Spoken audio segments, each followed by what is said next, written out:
first diagnosed in 2011, and I'm not sure, I'm gonna say this anyway. So it was a Monday morning, and if any of you have ever studied scripture, they say when you study the book of Revelation that you can get attacked.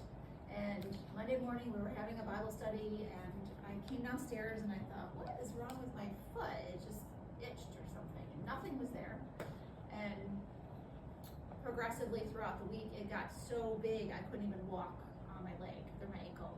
And went to the doctor, and she's like, you know what? I think it might be Lyme. And she tested me, and of course they gave me the doxycycline for 3 weeks is what they did, and I knew nothing of Lyme. So, you know, I just took the antibiotic, and while it helped those acute symptoms, I just thought, that being naive to Lyme, oh, well, all right, I took those antibiotics, I'm good, right? So then I began to, you know, sadly realize later that Lyme disease isn't something that can be quickly fixed. It kind of lingers in your body, as you know, and it can be mistaken for other symptoms and things that happen, weird things that happen in your body. Sometimes, you know, you may be grabbing something in your hand just doesn't seem to work, or the brain fog, or I'm sure you're all well aware of that, whoever's watching and whoever's here. Yes, yes.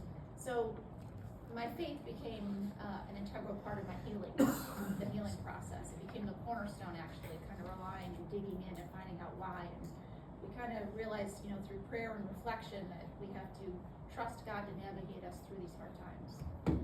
So it wasn't until 2017 when I saw Tom Mather. I'm not sure if you know who Tom was. Yes. Wonderful man, miss him terribly. Is he still practicing? He's not. He passed away. Oh, he did. His son Okay. Ben still practices. They're Okay. in Montrose, PA.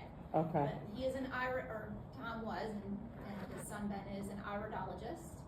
And went to him several times. After my first appointment, I think I was pretty shaken with what he had explained to me about Lyme, which had never really been explained to me before. Kind of validating all of the things that I'd gone through throughout those 6 years. Yes. So that kind of began the whole journey, the holistic journey with, you know, taking supplements and doing all these other things. And I decided I would go to the Stram Center for Lyme. Has anyone ever been there? We've had Dr. Ronald Stram come and speak. Okay, so I went there. I did not see him. It's a wonderful facility, but it is, you know, 2.5, 3 hours away. And he had wanted me to come and do the hard chamber, and it was pretty costly to do so, and basically stay up there all week, which was not feasible for me to stay up there all week with 2, you know, young boys, and I just couldn't do it. So shortly after that, I had been telling a friend about the hyperbaric chamber and how interesting it was, and she said my parents just bought one. Her mom had suffered from Parkinson's, and she had just bought it to start using it for that, and did I want to come and try it? And I did, and I absolutely loved it. It was a game changer for me. Right. Game changer. That's when we decided that we would purchase one, a soft chamber for ourselves. And 2 years later, here I am. Anytime I have a flare-up, I run in my chamber and I hide and I fall asleep, and I feel much better when I come out. It just reduces that inflammation, but I will go over that in the PowerPoint presentation. Laura, what did you say that Dr. Stram, what do they want you to do? So they have a hard chamber there. A hard chamber, hard okay, chamber. okay. Yep. And it just, like I said, it wasn't, I think they wanted me to go there for 30 visits. And while, you know, they're great with how they deal with Lyme, I was in a position where I was still, sorry, somebody's walking in the door. That's okay. Hi. Hi.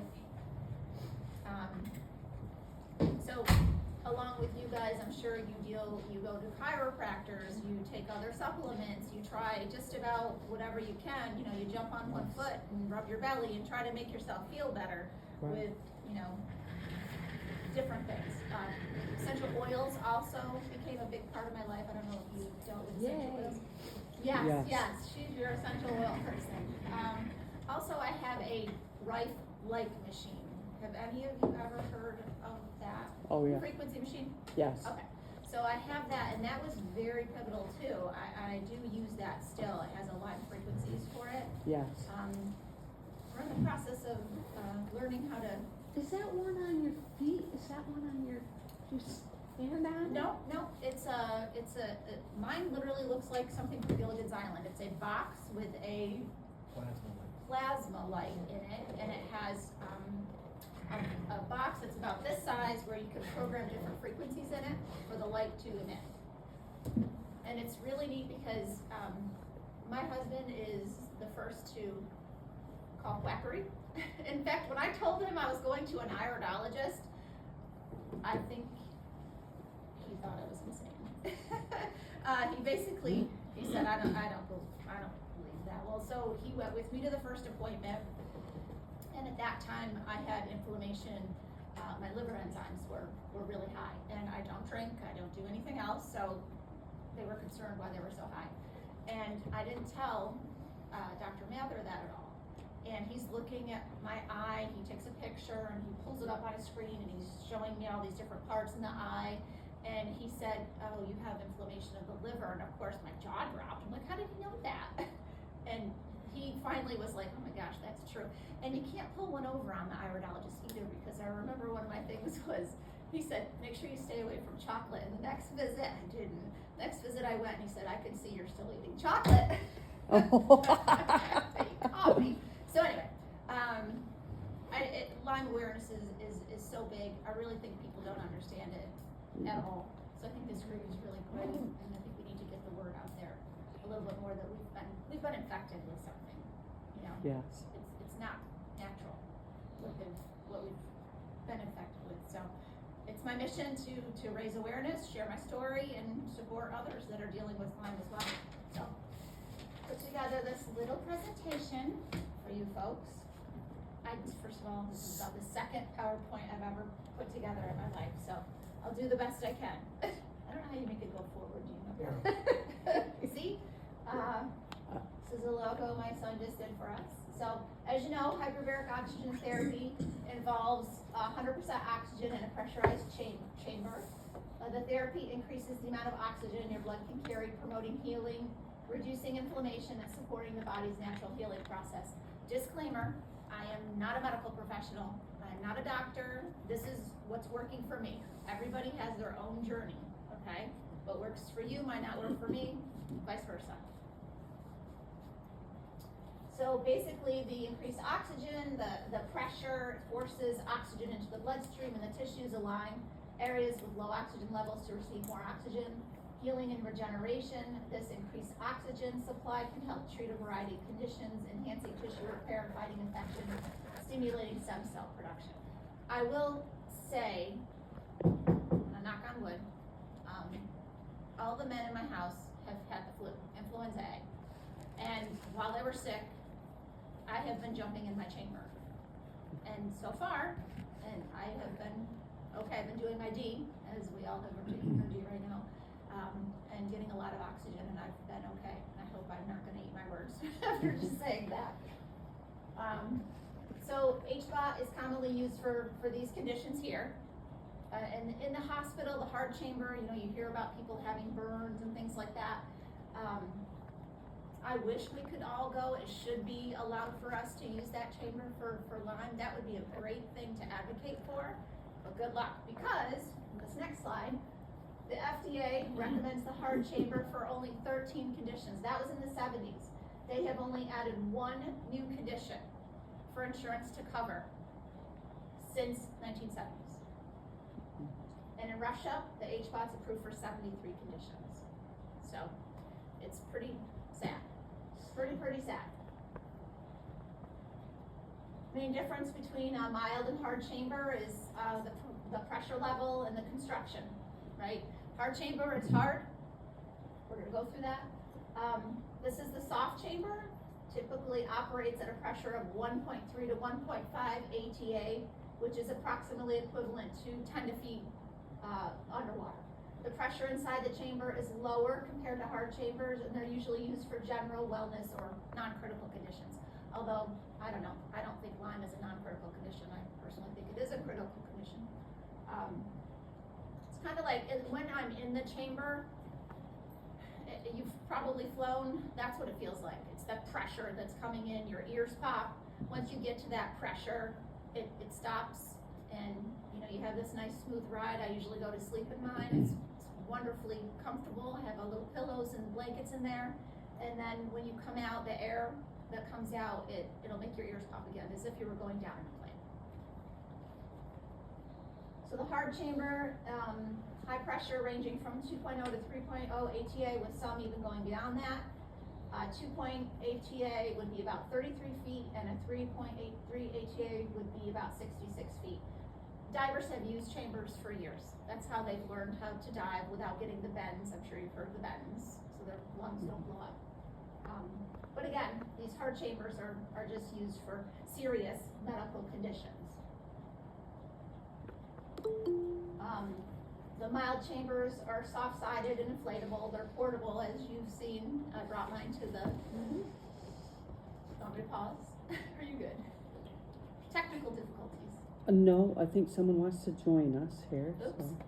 I need to restart. No, they can catch up. Okay, so in the hard chambers, they're made with metal or acrylic, and they're built to withstand the high pressures. They're more durable, and you know, they're in a medical facilities. More intensive treatment. Again, this is just talking about the pressure levels, and the ATA is the atmospheric absolute. I'm trying to give you the scientific term for that. So medical use, mild chambers, you know, these aren't FDA approved. Wish they were, but they're not. But they can promote general wellness, increase oxygen supply to tissues, aid in recovery from minor injuries. Obviously, they're used in like more of an alternative or supplementary therapy. Hard chamber have the chronic, non-healing wounds, infections, etc.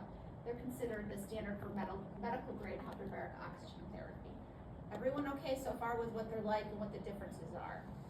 Or have any questions? They come in different sizes too. I mean, some of them are 27, some of them are 32. I have some pictures here which we can kind of show you in a little bit. They have them where you can lay in them, they have them where you can sit in them. We're actually looking at purchasing a sit-down chamber right now. So with the mild hyperbaric chambers, the sessions are usually shorter. The number of treatments can vary depending on, you know, what the purpose is. Hard chamber treatments are longer, they may require more sessions, especially when treating a medical condition that requires intensive therapy. I know a friend of mine was using a hard chamber for a condition that was allowable, and she can only go in there with a cotton gown, had absolutely no jewelry, nothing at all. She just had to sit there, couldn't take a book in, couldn't do anything in there. Whereas my chamber, I take a book in with me. I've had my phone. I don't like that the phone is in there with me, so like I said, I usually take my book and my pillow and my timer and fall asleep. Proponents believe that mild HBOT could offer benefit for Lyme disease sufferers by enhancing the oxygen delivery to the tissue, boosting the immune system, which obviously will help in the healing process. Might help you for sure with what you're going through with your brain right now. Right. I've gotten some more people coming on. Yay! More people coming on and we're almost done. But we'll go through it again if we need to. Or we can have like Q&A. We'll have question and answer. Q&A. Can I put a picture up? I have a, you know what's so stupid? Not The stupid, never a FDA stupid question. The FDA doesn't say if you can get it on insurance, but they use it in the hospital. What's up with Yeah. that? Yeah, no, what is up with that? I have this great book. So oxygen cure. Very, very interesting book. Talks about a lot of conditions in here that this particular writer has used it for. But it does mention, and I can pass this around for you guys, it does mention all of the conditions which are accepted with insurance, the whole 14 of them, you know? So it is very, very interesting. One of the examples, I can't remember exactly what it was, but he was saying that I think his daughter had MS, and they would go far away, so he decided to buy a chamber for the hospital to use, but when he had a condition, they wouldn't let him use it, even though he bought it for the hospital. Who knows? Well, that doesn't surprise me. A lot of athletes use the hyperbaric, you're seeing that more and more. In fact, not this past season, but the season before, Aaron Rodgers, get that right, with the, forgot who. Jets now, but wasn't he with somebody else? Broncos? Yeah, no, he's with Green Bay. Green Bay, okay. So he, first play of the game, I don't know if you guys remember this, or watch football, or follow football, first few minutes of the game, tore his Achilles. They said he's done, he's old, he's done, got shipped off to the Jets, and he used hyperbaric, apparently, to heal himself, and lo and behold, look at what he did this year, pretty amazing. That's hard to come back from that injury, especially at his age. Not that he's old, he's certainly not old, but definitely hard for his line of work that he does. Michael Jackson used to sleep on one. Remember, people called him crazy, but he obviously knew more than we sure did. Laura, I got what are the 13 things that the FDA has approved, the illnesses? So, air or gas embolism, carbon monoxide poisoning, gas gangrene, a crush injury, decompression sickness, arterial insufficiencies, severe anemia, intracranial abscess, neoprotizing soft tissue infection, osteomyelitis, excuse me about some of these pronunciations, delayed radiation injury, compromised skin grafts and flaps, thermal burn injury, idiopathic sudden sensorineural hearing loss. Okay, That's it. interesting. And I'm sure it would be tough to get the approval. You'd have to go through probably a million other steps and hoops before they would put you in this. Yes, right. And why? My son is an electrician, and he's been working upstate. And last week he was up there, and he was working on their hyperbaric chamber. Oh, really? I said, "Oh, cool! We're gonna have a speaker." Perfect. So the frequency of using the chamber, especially with Lyme, can depend on several factors, including your symptoms, the individual's health, treatment protocol you're following. There's no real standard, but the general recommendation is a few sessions per week to daily, for more intense symptom management. Initial phase, so if somebody in an acute phase, just got bit by a tick, you're having all the symptoms, I would definitely say, again, disclaimer, I'm not a medical professional, 3 to 5 times per week, sessions per week, see how your body responds. I would do this over the course of a few weeks. Maintenance phase, once the improvements are noticed, the frequency can be reduced to 2 or 3 sessions per week, or even once a week. I usually go in at this point for maintenance. I usually go in on the weekends, Friday and Saturday. I'll jump in. I feel it's helped me. I feel healthier. I feel clearer when I go in. I went to a wedding recently, and I do not drink. We had to have the bride toast, have the bride's drink and the groom's drink, and immediately I had a headache after having that. I jumped in my chamber, it was gone. So I love that. I love that it does that for me. 60 to 90 minutes, that's usually how long you go in. It takes about 5 to 7 minutes to get to the right pressure, and then set the timer for 60 minutes. Sometimes I'm in there an hour and a half, depends on what I'm doing for the day and how long I want to be in there and escape from the rest of the people in my house. And then it takes about 5 to 7 minutes to come out. You have to remember, and this was the one thing I had to think about, that you're going to a depth of 10 feet. Obviously you don't want to shock your lungs in any way, shape, or form, but if you dive into a pool and come right up at 10 feet, you're okay. So. Length of treatment may vary. Some people go, 20 to 40 sessions as part of the treatment cycle. For some, mild HBOT is used long-term with other treatments, especially if chronic symptoms persist after this initial phase. That's where I'm at. Again, we all have our own journey. We all know what works for us. This is what's worked for me. This has been a game changer in my journey. Cost, we bought ours, they vary in prices. You can find them on the internet, you can was a hard decision of which one to pick. We went with a company, we went on, based on my friend that bought hers, and we wanted one that was made here in the USA. That was important to us. But they can get pricey. We also have an option to rent them. Not only do we have it to use in our home not our home, but to use our home chamber that we're offering people to use, we can rent them out as well. Oops. Laura, can you say the prices, cause the screen is hard to see? Sure. So the chambers, they range, you know, so Yeah. on the internet you can look some between $3,000 and $10,000 about, depending on what you get. Why did you choose the one you did? Just, So I went kind of based on my friend's research. She did a lot of, thank you Christine if you're watching. She did a lot of research, her and her family, and I do like that this company that I work with, they're out of Maryland. She's offered, the woman we converse frequently, and she said, you know, come see the factory, they're manufactured right there, they're a small business, and I like that aspect. yeah, really. I don't know that I'm not buying somebody's manufacturing it across the world. And what is the source of the oxygen? Is it just an oxygen Good question. tank, liquid So oxygen? there's a concentrator. I have an oxygen concentrator which will kind of blow up. And at that pressure, you're probably getting about 20% oxygen into your cells, extra, Okay, okay? I have a concentrator where it comes through the air, not the tanks.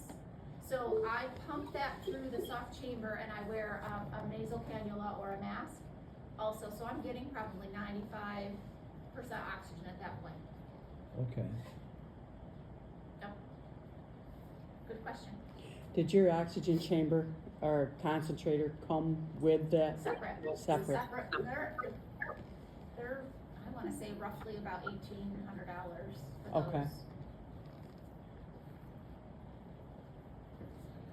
Yep, so this is just talking about sessions and how we offer them.